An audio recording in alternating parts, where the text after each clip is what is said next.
पर पेट पालने वाले, वो कहते हैं कि अरे भाई जनगणना करने से क्या होगा।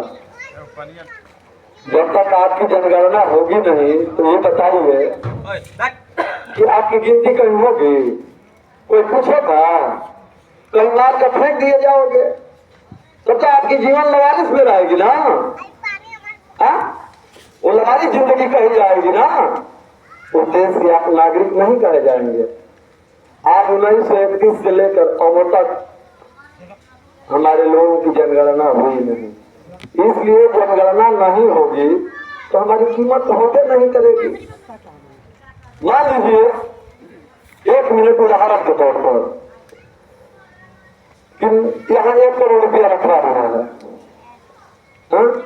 और सबको बराबर बराबर बांटना है, तो हवा में तो बटेगा नहीं कि उठाए किसी को 5 लाख, किसी को 1 लाख, किसी को 10 लाख दे दिया, ऐसे तो होगा नहीं। अब बांटना है कितना, बराबर बराबर, तो बराबर बराबर बांटने के लिए सबकी गिनती होनी चाहिए ना। उसी तरह से लोकतंत्र में, संविधान में लिखा हुआ है कि सबको हक अधिकार देने के लिए बराबरी में सबकी गिनती होनी जरूरी है।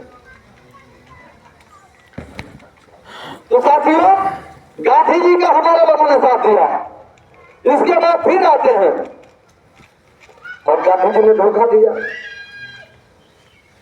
फिर दूसरी लड़ाई, बाबा साहेब अम्बेडकर पूना तक की लड़ाई लड़ रहे थे।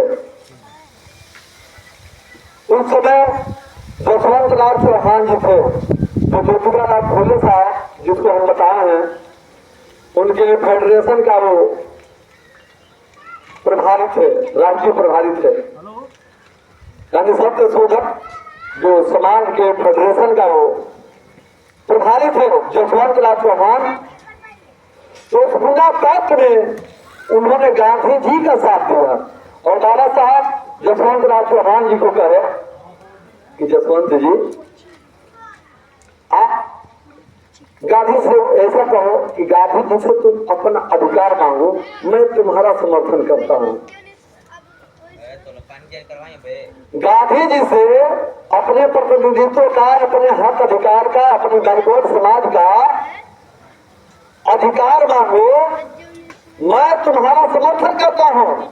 बाबा साहब ने जसवंत राव चौहान से कहा। जसवंत राव चौहान काहे तो सुनने वाले, जसवंत राव चौहान ने समर्थन गांधी जी का किया, और जब आई प्रतिनिधित्व देने का मामला तो गांधी जी ने प्रतिनिधित्व में कहीं अधिकार नहीं दिया और उनकी हत्या भी करा दिया कि अब जाने गांधी जी कि जसवंत राव चौहान अपने अधिकार की बात करेंगे तो उनकी हत्या भी हो गई जसवंत राव चौहान की, और वही गांधी जी ने उनके देशवासी का पोस्टमार्टम भी नहीं होने दिया। डॉक्टर बाबा साहेब अम्बेडकर सर उस समय अथक प्रयास किए, यानी कि चौहानों की चुप में बता रहा हूँ, यानी कि उस समय पृथ्वीराज चौहान के साथ हम लोगों को चुप करते हैं। बाबा साहेब के समय हम लोगों ने अपनी चुप कैसे की कि जिसका साथ देना था उसका साथ नहीं दिए, और जिसका साथ नहीं देना था जो हमारा दुश्मन था उसका हम साथ दिए, इसलिए आज हम सत्यानाश के कगार पर हैं। गांधी जी हमारे समाज का नमक सत्याग्रह में हमारे चौहान समाज के लोगों का सहयोग दिए, वहां धोखा दिए। पूरा टाटा बिरला अंबानी को मैंने बताया ना, आज टाटा का नमक आता है ना, हमारे लोगों का तरफ रहे हैं और कहते हैं, पोस्ट में बहुत आते हैं कि नमक बनाने में हम नमक सत्याग्रह में हम लोगों ने गांधी का सहयोग किया। उस आंदोलन के हम लोग आंदोलनकारी हैं। अरे भाई, उस आंदोलन के आंदोलनकारी हैं चौहान समाज के लोग, लेकिन आपके हिस्से में क्या आया? उस समय बाबा साहब का यदि साथ दे रहे होते तो आज बाबा साहब के साथ आपका भी दुनिया में नाम हो गया होता। दूसरी अगली हम लड़ाई में बता रहा हूं कि जसवंत राव चौहान जी पूना पैठ के नहीं साथ सहयोग दे पाए और वहां भी हमारी चूक हो पाई। और अगली लड़ाई बाबा साहब के मरने के बाद यदि हम बाबा साहब का साथ जसवंत राव चौहान जी दे दिए होते तो आज हमको तरसने की जरूरत नहीं होती। आज बैकवर्ड समाज आज आजाद हो गया होता, शिक्षा से, नौकरी से, रोजगार से, सारी व्यवस्थाओं से। आज इस बोर्डी गांव में हर घर में चौहानों के 5 पढ़ने वाले हैं तो 5 को नौकरी जरूर रहा होता है। अभी छुट्टियों में अभी आपके पास समय है, अगली फिर हम आते हैं लड़ाई में। 1978 में कांसी राम साहब तुलसी बाबा साहब के मिशन को आगे बढ़ाने का काम करते हैं। उस समय कांसी राम साहब का साथ देने वाले डॉक्टर जमीला चौहान आपके देवरिया के ही रहने वाले थे, आपके बगल जो जिला है यहीं के रहने वाले थे। और हमारे रसड़ा जो है ना, इसी तरह समाज को जगाते जगाते अंतोगतवा उनकी भी रसड़ा के धरती पर हो गए, वो घर नहीं गए। जिनसे तथागत बुद्ध और बाबा साहब के विचारों को उन्होंने जाना, घर को त्याग दिया। एक डॉक्टर होते हुए, एक सरकारी नौकरी करते हुए कांसी राम साहब के साथ में चलने का काम किया। जब मिशन तैयार हुआ, बहुजन समाज पार्टी का निर्माण उन्होंने कर दिया। जब मुख्यमंत्री बनाने का समय आया तो मात्र अकेले पर्सन में चौहान समाज को जैसे आज जगाया जा रहा है, बताया जा रहा है, उस तरह की लाठी डॉक्टर जमीला चौहान जी के साथ न होने की वजह से डॉक्टर जमीला चौहान मुख्यमंत्री नहीं बनता है। तो तीसरी भूलचूक हम लोग की है। तो डॉक्टर जमीला चौहान के साथ यदि हम लोग तोड़ करके हमारा समाज उस समय जिस समय यह मूवमेंट चल रहा है, हम समाज के लोग साथ दिए होते तो न मोहन जी मुख्यमंत्री बने होते, न मुलायम सिंह यादव मुख्यमंत्री बने होते। एक कैडर पर्सन बना होता मुख्यमंत्री इस देश का। और जब कैडर व्यक्ति जब इस देश का मुख्यमंत्री बना होता तो जो आज के समय में जो राजनीति में, जो शासन में आज गिरावट आई है ना, तो गिरावट नहीं हो रहा होता। आज ये लड़ाई राष्ट्रीय स्तर पर खड़ी कभी हो गई होती। कैडर में और नॉन कैडर में अंतर होता है, क्योंकि कैडर समझौता नहीं करता है। और जो क्राउड होता है ना, यानी क्राउड मैंने भीड़ में से आकर के नेता जो बनता है उसमें, और जो फिर संघर्ष करके समाज में जाकर के नेता बनता है, दोनों में अंतर है। जो समाज में चल करके नेता बनता है उसको समाज की पीड़ा होती है, वो समाज के साथ कभी प्रकार नहीं कर सकता है। और जो क्राउड में से आता है, जो भीड़ में से आता है नेता, उसको कोई सूझबूझ नहीं होता है, उसके जेब में पैसा होता है, पैसे की बदौलत नेता बनता है। थोड़ा हमारे से बढ़िया कपड़ा उपड़ा पहन लेगा। फिर आगे लड़ाई होती क्या है कि फिर आज देख ही रहे हैं या जो हमारे दर्जन मेहमान हो, आज लड़ाई क्या हो, धरसाई हो गई। उत्तर प्रदेश में शासन किसका होता था? हम लोग का शासन होता था ना, चाहे बहन जी का शासन हो या हमारे भाई जी का शासन, यानी मुलायम सिंह यादव का शासन हो, हम ही लोगों का शासन होता था ना। आज हम लोगों का शासन क्या हो गया, खत्म हो गया कि नहीं हो गया? तो यही है कि इस चीज को हम लोग नहीं पता है। लेकिन फिर यह मूवमेंट जो है वो मूवमेंट रुका नहीं है, वो आज भी मूवमेंट चल रहा है। उस मूवमेंट का हिस्सा बनिए, क्योंकि उस मूवमेंट में आज भी हम लड़ाई को राष्ट्रीय स्तर तक पहुंचा चुके हैं।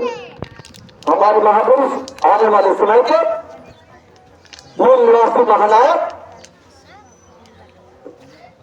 इस लड़ाई को राष्ट्रीय स्तर पर पहुंचाया जा चुका है, अंतर्राष्ट्रीय स्तर पर भी चला जा चुका है। और भूल मत करिए, इस लड़ाई में आप के मोमेंट है,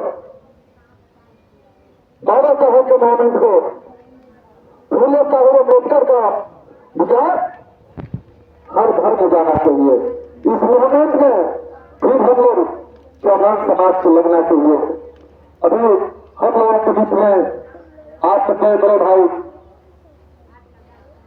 एडवोकेट धर्मेंद्र चौहान साहब आए हैं। आप लोग इनके साथ सहयोग करिए। इनके पास एक विचारधारा है, एक युवा है। यहाँ हम जात की लड़ाई नहीं लड़ रहे हैं, हम जमात की लड़ाई लड़ने के लिए हम चले हैं। एक जात कुछ भी नहीं कर पाएगी, एक जात कुछ कर लेगी। हम जात भी नहीं हैं, हम इस देश के पर्सन हैं, हम इस देश के मूल निवासी हैं, हम इस देश के शासक हैं। तो शासक बनने के लिए जमात तैयार करना होगा। इस समय की लड़ाई बात से भारत मुक्ति मोर्चा, बहुजन क्रांति मोर्चा, बहुजन मुक्ति पार्टी, राष्ट्रीय परिवर्तन मोर्चा, अभी 9 अप्रैल को हम लोगों ने पूरे राष्ट्रीय स्तर पर पूरे भारत के 650 जिला मुख्यालय पर जेल भरो आंदोलन का काम किए। इसके लिए अभी तक इस देश में हम लोगों की जाति भाई जनगणना नहीं हुई। जनगणना कराने के लिए भी हम लोग जेल में जाने के लिए तैयार हैं। अभी जेल भरो आंदोलन हुआ है। अभी 1 जुलाई को हम लोग भारत बंद करने के लिए जाएंगे। आप लोगों को साथ सहयोग चाहिए। यदि आप लोगों को अपने बच्चों का भविष्य, अपने घर परिवार का भविष्य, अपने समाज का भविष्य जो बचाना है, यदि अपने बच्चों को लाभ देखना चाहते हैं आप लोग, तो इस मूवमेंट के साथ जल्द से जल्द जुड़ जाइए। जुड़ेंगे नहीं तब तक आपका कल्याण होने वाला नहीं है। ये सच्चाई है। आप चौहान समाज को मैं अपील करूंगा कि आप लोग एडवोकेट माननीय धर्मेंद्र चौहान जी के तत्वों को मजबूत करिए। लड़ाई तो आप लोग बहुत कहते हैं कि जाति की पार्टी बना करके लोग लड़ रहे हैं और व्यक्तिगत निजी स्वार्थ में घूम रहे हैं। ऐसे नहीं होगा। यहाँ 6,500 जातियों में से 4,500 जातियां मिलकर के काम करती है। 4,500 जातियों को पूरे भारत में जोड़ा जा चुका है।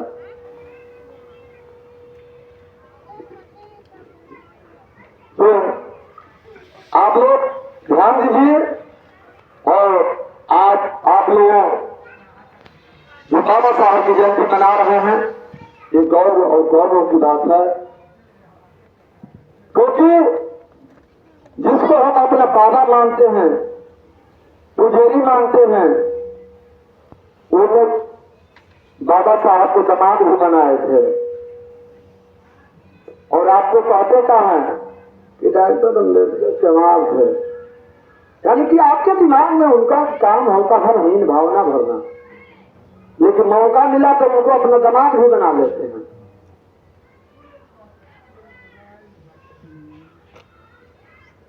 जब तक बाबा साहब को जानेंगे नहीं, ये बैरिस्टर थे, ये विद्वान थे। बच्चों को जब डॉक्टर इंजीनियर प्रोफेसर यदि बनाना है तो अपने घरों में ऐसे महान विभूति का फोटो भी रखना चाहिए। जैसा फोटो रखेंगे हम लोग रखते हैं, इसका भी एक रीजन होता है कि घरों में रखते किसका है। तो ऐसे ऐसे लोगों को रखते हैं कि जो तीर तलवार वाले होते हैं, तो लड़का क्या हो जाते हैं, वही आवारागिरी करते हैं, मारकाट होता है। जब कलम वाले रखेंगे उसमें बाबा को, तभी ना आपका लड़का कलमधारी बनेगा, बैरिस्टर बनेगा। बैरिस्टर बनने के लिए कलम जलाना पड़ता है साहब। तो ऐसे महापुरुषों को हम लोगों को जानना चाहिए। तो साथियों, बहुत ज्यादा हम समय ले लिए और आप लोगों ने हमारी बातों को ध्यानपूर्वक सुना। इसी के साथ धन्यवाद। जय भीम, जय भारत, जय प्रधानमंत्री।